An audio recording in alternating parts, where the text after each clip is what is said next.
For nearly 150 years, Prairie View A&M has been under the Texas A&M system, but the alumni's president wants to break that tradition. KPRC2's Rowan Belogan is live from the university campus to explain how far along the process is. Yeah, we're in the early stages of all of this. The alumni president tells me that he is in talks with lawmakers who he says understand their challenges. Why change now?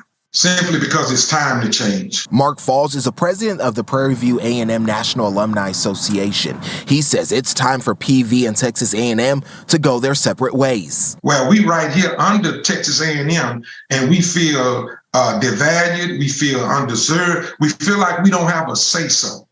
They are always in control. Prairie View and Texas A&M are both land-grant universities, so they get funding from the states and federal governments. Some students feel funding isn't spread across fairly. We're in the same system. We're supposed to be equals, not like we're less because we're HBCU, because we're under y'all. The system spokesperson says, quote, "We can't speak to past inequities, but under Chancellor John Sharp and the Board of Regents, the funding for Prairie View A&M University has been the best it's ever been. For example, the system has allocated $341 million in construction projects to the university over the past 11 years. This is more than succeeding from Texas A&M. This is about trying to work with them. If the university were to go its own way, it would not become private. It would operate just the same way that Texas Southern University does, another land grants university. So it would also then just have its own board of regents.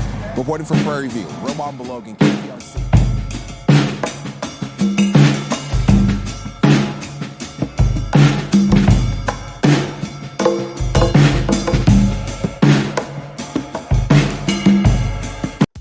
Simmons here again, and this leads to a very important question.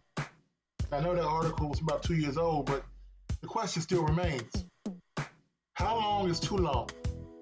How long are you going to go around feeling disrespected, unappreciated? This is not just for the school. This is for the city of Prairie View. We all know about the shooting of unarmed black men.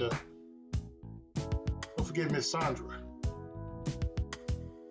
But the thing is, Prairie View has always had to deal with this. Being in East Texas, you get that Nacogdoches feel, you get that Vidor, Texas runoff.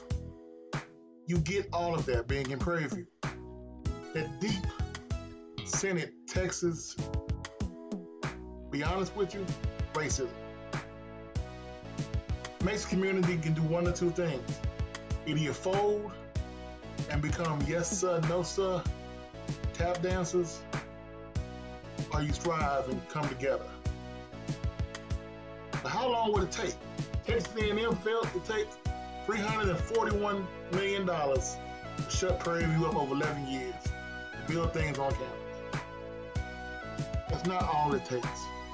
Money is one thing, and Texas is known for being a money-first state. But when you just throw money at a problem, all you have is a better finance problem. So we're going to take a drive out to East Texas. I want to find out about the community.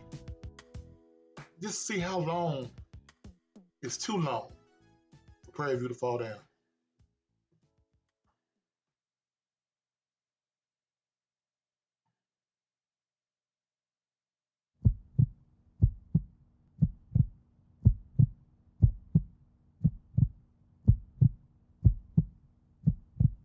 Wade in the water, wade in the water, children, wade in the water. God's gonna trouble the water. See that band?